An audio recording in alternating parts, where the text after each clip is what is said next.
দীর্ঘ প্রায় 2 দশক পানি প্রবাহ বন্ধ থাকায় মৃতপ্রায় হয়ে পড়েছিল শরীয়তপুরের শতবর্ষী ডিএম খালি সখীপুর খাল। হারিয়ে গিয়েছিল নৌপথ, কমে গিয়েছিল দেশীয় মাছের উৎপাদন আর সেচ সংকটে ব্যাহত হচ্ছিল কৃষিকাজ। অবশেষে সরকারি উদ্যোগে পুনঃখননের মাধ্যমে প্রাণ ফিরে পেয়েছে খালটি। এতে নতুন করে আশার আলো দেখছেন স্থানীয় কৃষক, জেলে ও সাধারণ মানুষ। শরীয়তপুর থেকে এম জসিমউদ্দিনের পাঠানো তথ্যচিত্রে ডেস্ক রিপোর্ট।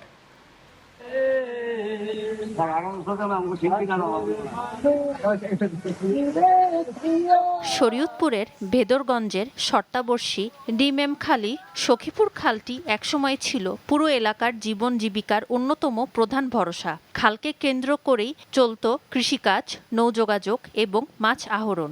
কিন্তু খালের প্রবেশ মুখে অপরিকল্পিত স্লুইস গেট নির্মাণ, দীর্ঘদিন রক্ষণাবেক্ষণের অভাব এবং পলিজমে ভরাট হয়ে যাওয়ার পানির স্বাভাবিক প্রবাহ বন্ধ হয়ে যায়। ধীরে ধীরে অচল হয়ে পড়ে শর্তবর্ষী এই জলপথ।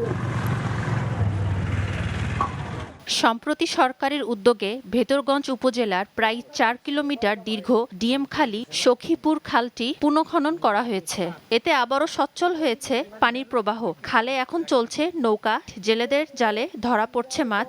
দুই তীরের কৃষকেরাও শুল্ক মৌসুমে সেচ নির্ভর কৃষি সম্প্রসারণের পরিকল্পনা করছেন। এই খালটাকে যেভাবে খনন করেছেন, এই অঞ্চলে লক্ষ লক্ষ মানুষের জীবনযাত্রা মোড় ঘুরে যাবে। এখান দিয়ে মানুষ কখনো ভয়ও এই খালে আসতো না। আজকাল সেই খালটা সচল হয়েছে। 40 দিনের কর্মসূচির আওতায় খালটির পুনঃখনন সম্পন্ন হয়েছে। এর ফলে কৃষি উৎপাদন বৃদ্ধির পাশাপাশি পরিবেশের ভারসাম্য রক্ষা এবং দেশীয় মাছের আবাসস্থল পুনরুজ্জীবিত হবে বলে জানান ভেদরগঞ্জ উপজেলা নির্বাহী কর্মকর্তা। 3টা ইউনিয়ন ধরে এই খালটা প্রবাহিত হয়েছে। 4 কিলোমিটার লম্বা এই খাল সখীপুর থেকে শুরু হয়ে ডিএমখালি হয়ে সেটা চরকুমারিয়া ইউনিয়নে গিয়ে শেষ হয়েছে। মোট এই খালটির দৈর্ঘ্য হলো 4 কিলোমিটার।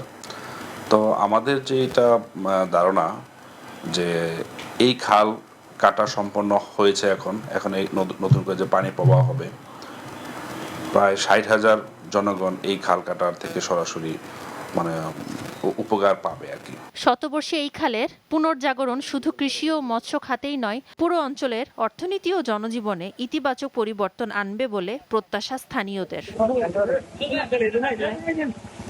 Channel 9 news desk.